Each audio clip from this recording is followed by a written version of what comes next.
If Singapore was a person, our mass rapid transit system would be its arteries. About 3.1 million people move through the MRT every day.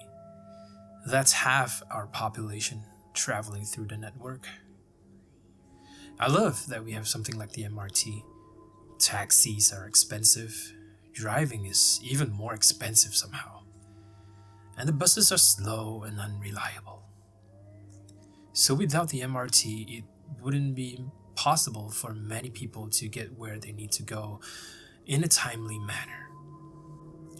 Also, I live in London now, and trust me when I say anyone who thinks Singapore's MRT fares are expensive will absolutely die of shock if they ever take the tube. Sometimes, though, the MRT just stops and all of Singapore gets a collective heart attack. It was sometime in July 2015. After I finished one of my final shifts at a business to business telemarketing firm I worked at, I was traveling home from my workplace after a quick dinner. I was looking forward to going home, having a shower, and slipping out to meet my then girlfriend, Geraldine, not her real name, who lived a couple of MRT stops away from me. The trip home wouldn't have taken around half an hour, but it was rush hour, so there were no seats when I got on. I waited for someone to get off at Bugis, a popular shopping destination, and slip into the nearest seat. Feeling sort of tired, I put my earphones in, closed my eyes, and leaned forward on a small rucksack I carried to work. I woke up 15 minutes later, feeling sweaty from the lack of air conditioning, and opened my eyes to see a darkened carriage. Great, I thought, a breakdown. It wasn't the first time the MRT had broken down. The breakdowns had begun unexpectedly in 2011 and had only grown in frequency and severity since then. Still, I'll be lucky enough to never have been caught in one. I checked my phone, 75% charge, and decent reception. I had a half full bottle of water and had no desire to use the toilet. I'll be fine, though I realized Geraldine would probably be disappointed if this went on long enough. I took out my earphones, waiting for the announcement to come through the speakers. A voice with an air of forced cheerfulness came on the intercom, helpfully informing us that the train had stopped for a moment. Nice, calming, and delightfully non-specific. I didn't want to miss any more announcements in case they revealed something actually useful, so I couldn't put my earphones back in. Furthermore, there was only one light operating in the middle of a carriage, so I couldn't even read past the time. Amazing. I texted my parents to let them know I was alright. Texted Geraldine to let her know I might not be able to make it.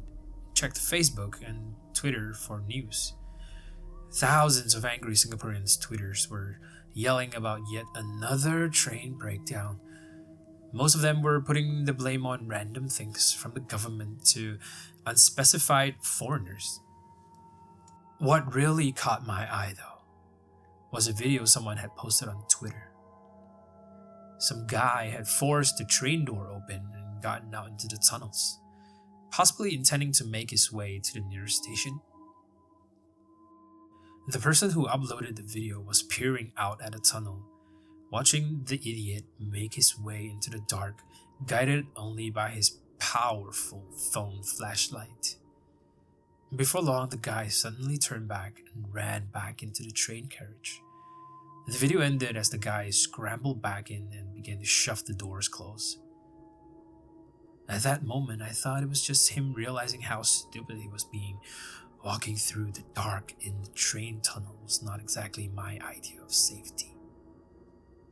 Still, I could understand what he was thinking. Several commuters in my carriage were already starting to get antsy, An old man was grumbling about the government and how the growing number of foreign workers was allegedly responsible for the train's faults. Some child were crying while their mother yelled at them to shut up, while threatening at the same time to slap them if they didn't. A national serviceman was fidgeting in his boots in the middle of the carriage, no doubt angry that his book-out evening has been ruined by the disruption. I was hoping that none of them had the same bright idea of forcing the doors open and venturing out into the dark tunnel. With nothing to do, I leaned my head into my rucksack again and closed my eyes. Tap, tap. What? That was a weird sound. It sounded like someone was tapping on the roof of the carriage. I looked around and there didn't seem to be anyone doing that. A couple of people had briefly glanced up from their phones and it seemed had reached the same conclusion I did. I went back to sleep again, soothed by the weirdly comforting smell that I think bags get when you've used them long enough. About half an hour later, I woke up with a twinge in my shoulder. We were still in the same stretch of tunnel, not having moved a single centimeter. To relieve the pain, I pushed my shoulders and elbows against my seat and stretched my neck as far back as I could, pressing the top of my head against the glass and yawned. I heard a sudden scrambling and my eyes snapped open.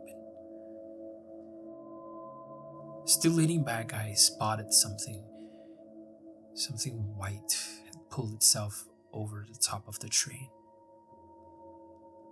Tap, tap, tap, tap, tap. What the fuck was that? I didn't want to tell anyone what I seen because I don't know what it was that I saw, and it would only cause a needless panic. As long as that thing was on the roof and it wasn't in the carriage, I'll be okay, I guess. I wanted to offer my seat to the national serviceman after that. He had a beret in his pocket, and the crest on those were allegedly able to repel evil spirits. Also, he was muscular, and he looked like he'd be decent in a fight. Either way, I figured we'd be safer if he was closer to whatever this thing was crawling out there. Just as I was getting up to offer my seat, I saw it again. Up on the ceiling of the tunnel. Glimpses of it anyway. I could not make out what it was that I was looking at. There were white flowing membranous flaps hanging from its appendages. The limbs had a bulbous, sinewy flesh quality, and they swam in the air with a grace about them. There was no head that I could see, and it didn't look humanoid at all. It was more reptilian or amphibious. It had a long body and gave off a ethereal, phasing quality. It was translucent and I was just hovering on the ceiling. I started to get a feeling that it was looking at me, perceiving me, understanding that I was looking at it.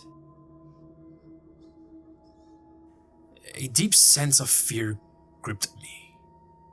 You know the feeling you get when you stand over the edge of a fall, a long fall? I was slowly being engulfed in the feeling of doom, and I started to feel as if the air in my lungs were being sucked out.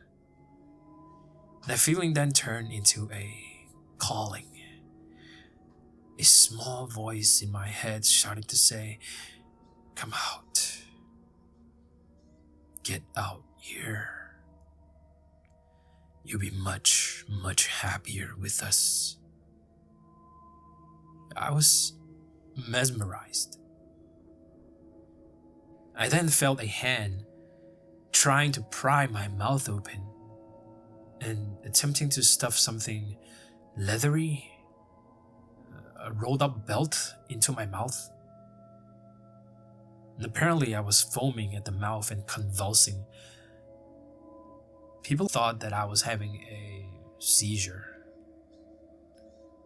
After a few moments of confused and awkward silence, the train sparked alive. That day, 2 entire MRT lines went down, affecting over 400,000 people across Singapore. We spent another 2 hours trapped in that sweltering, besieged sardine can of a carriage. The tapping thing didn't show itself again. I couldn't tell you where it went when the lights came on, nor could I tell you what it was, because I don't know either of those things. What I can tell you, though, is that in the news, the official explanation for the breakdown was a power fault.